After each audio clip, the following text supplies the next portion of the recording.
Assalamualaikum warahmatullahi wabarakatuh. Anak-anak yang Ibu banggakan, bagaimana kabarnya? Alhamdulillah, kita diberi kesehatan sehingga bisa belajar walaupun pembelajaran melalui daring. Tetap semangat dalam menuntut ilmu. Tugas Ibu sebagai guru BK. Nah, Ibu akan menyampaikan tentang cara belajar dengan banyak sumber belajar kelas 9A, B, C, D, E, F. Adapun tujuannya, siswa mampu mengembangkan keterampilan belajarnya dalam menguasai materi-materi pelajaran.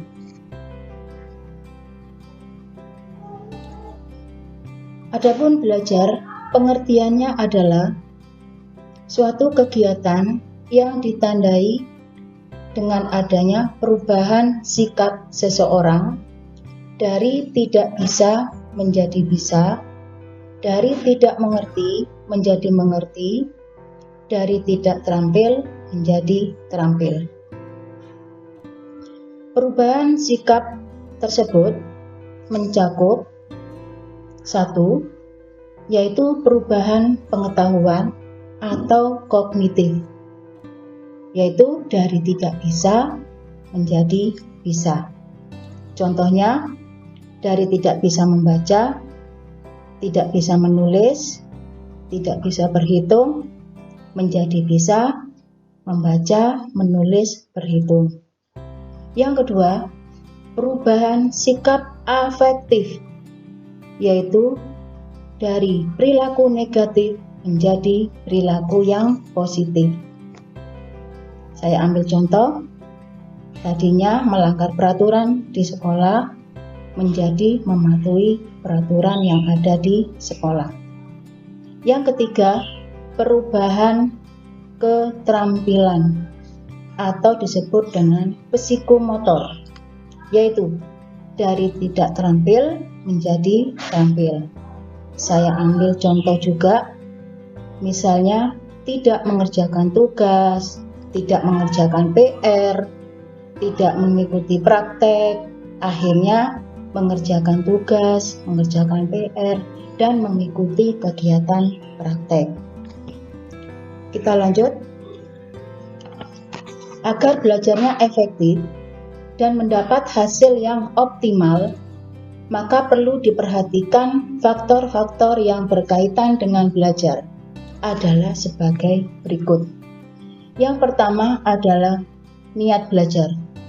Maksudnya, kalau tidak ada niatan belajar, maka tidak akan bisa belajar dengan baik. Yang kedua, banyak membaca buku atau bahan pelajaran. Yang ketiga, memperbanyak latihan. Mencoba latihan soal-soal yang diberikan oleh ibu bapak guru. Keempat, mengatur waktu belajar. Misalnya, kalian mengatur waktu belajar bisa pagi, siang, ataupun malam. Yang kelima, membuat jadwal belajar. Membuat jadwal belajar bisa pagi, siang, malam, memerlukan berapa jam untuk belajar. Yang keenam, konsentrasi.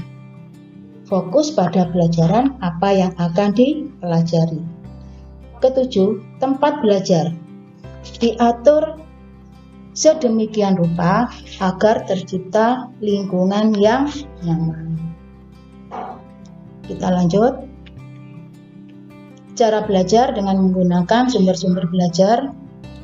Sumber belajar pengertiannya adalah sarana yang memberikan informasi tentang ilmu pengetahuan.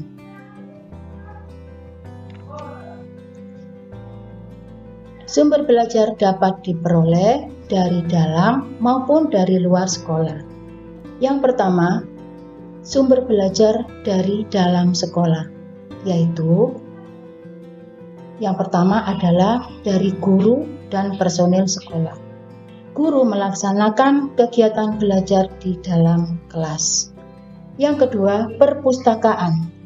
Perpustakaan merupakan sarana yang menyediakan berbagai macam buku pengetahuan, buku pelajaran, buku cerita, dan juga perpustakaan merupakan sarana bagi siswa tempat untuk membaca, merangkum, dan meminjam buku pelajaran. Yang ketiga atau C yaitu laboratorium, tempat melaksanakan praktek dan tempat penelitian ilmiah. Yang D, kebun atau taman yang ada di sekolah.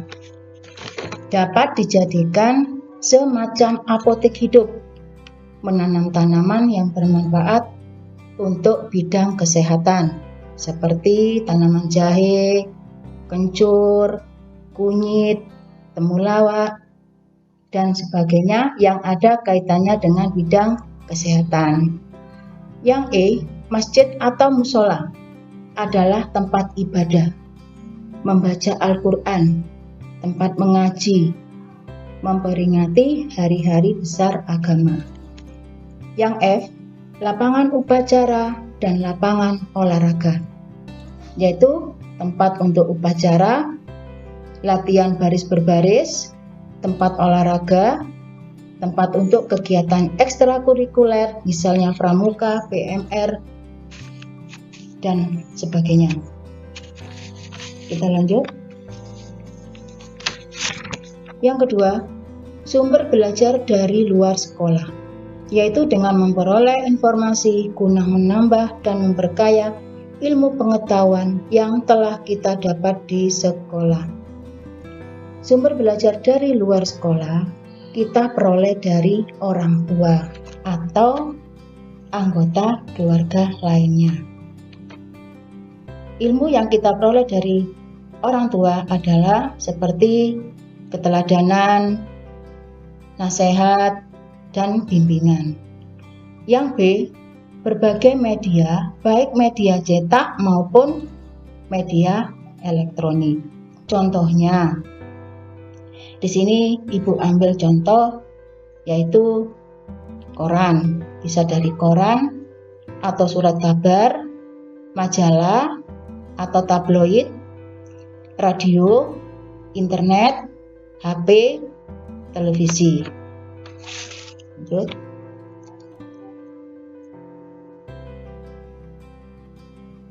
Sekarang tugas siswa. Kegiatan 1. Tulislah kegiatan yang Anda lakukan dalam belajar dengan menggunakan sumber belajar dari dalam sekolah. Tulislah informasi yang Anda dapat atau kegiatan apa yang akan Anda lakukan. Ini tugasnya. Sumber belajar dari dalam sekolah, yaitu masjid atau musola. Informasi yang didapat atau kegiatan yang dilakukan yaitu sholat, belajar mengaji, diskusi tentang agama, memperingati hari besar agama. Untuk nomor 2, nomor 3, dan nomor 4, silakan kalian kerjakan.